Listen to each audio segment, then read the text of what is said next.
watch his children grow up and have been fortunate enough in the past years to be lucky enough to work with both of his beautiful daughters.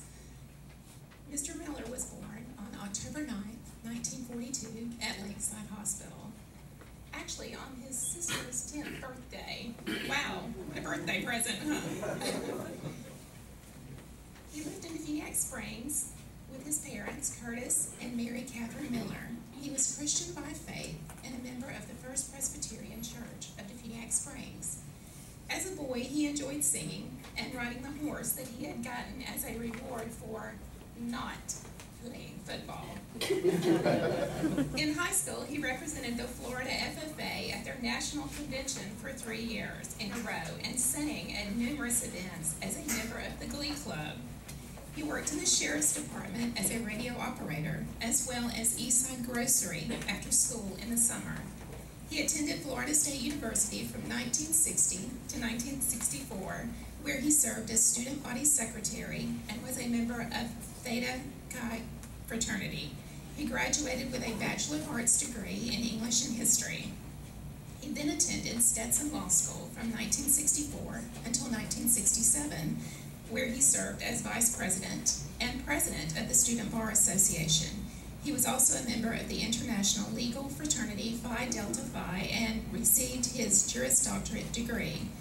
He returned to Phoenix Springs, where he joined Campbell and Andrews law firm.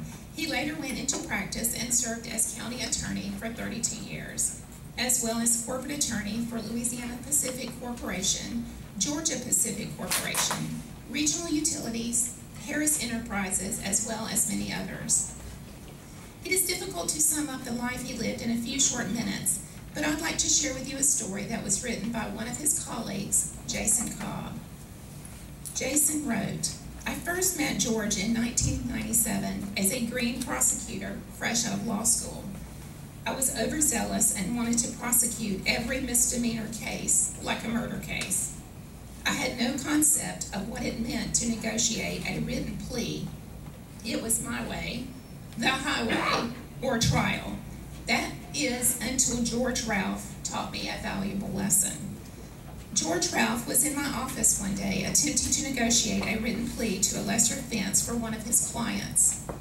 I wouldn't agree and told him his client could either accept my plea offer or go to trial, a threat that had worked for me up until that point. George Ralph got up and said, 'Okay, see you Monday.' To pick a jury, I don't mind trying cases, especially this one. I worried and spent the entire weekend preparing for a misdemeanor trial like it was a felony. I showed up to court Monday, ready to pick a jury with a banker's box of discovery evidence, books, jury questions, case law, and a weekend's worth of research. George Ralph showed up to court that Monday morning with a single legal pad of paper and a pen. The sight of him sitting alongside the wall of that old courtroom A in his fancy dark suit with nothing but a pad and paper or pen was not only unsettling, but downright scary. George Ralph walked over to me and asked if we could talk, and I agreed. He put his arm around my shoulder and told me I really should consider letting his client plead to a lesser crime, because he went on to tell me the facts about the case that he knew I didn't know, facts that would have resulted in a not guilty verdict for his client more than likely. George Ralph told me he didn't want to take me out back to the shed and teach me a lesson because I was a young attorney who was not from here and didn't know any better, but if he had to, he could and would. I accepted his counter plea offer, allowing his client to plead to a lesser offense, and in the process learned a lesson in humility. George Ralph could have taught me that same lesson by kicking my rear end at trial, but the fact that he didn't exemplifies the man and the attorney I knew to be George Ralph Miller.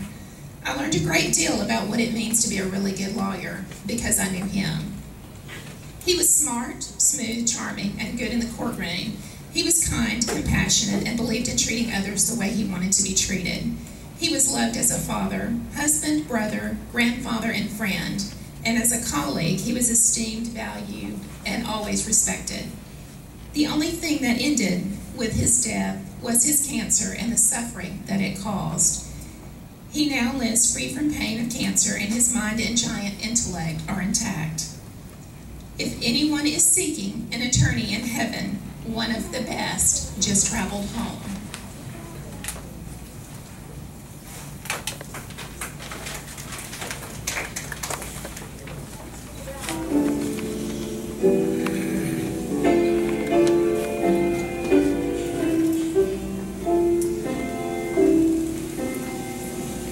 God bless us everyone.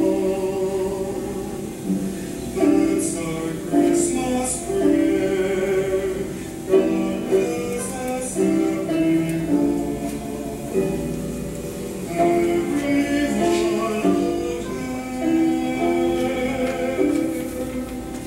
bless our mother and our father. Bless all bless the loved ones who will gather around the Christmas tree. God bless us everyone on this Christmas Eve. You made us all help us to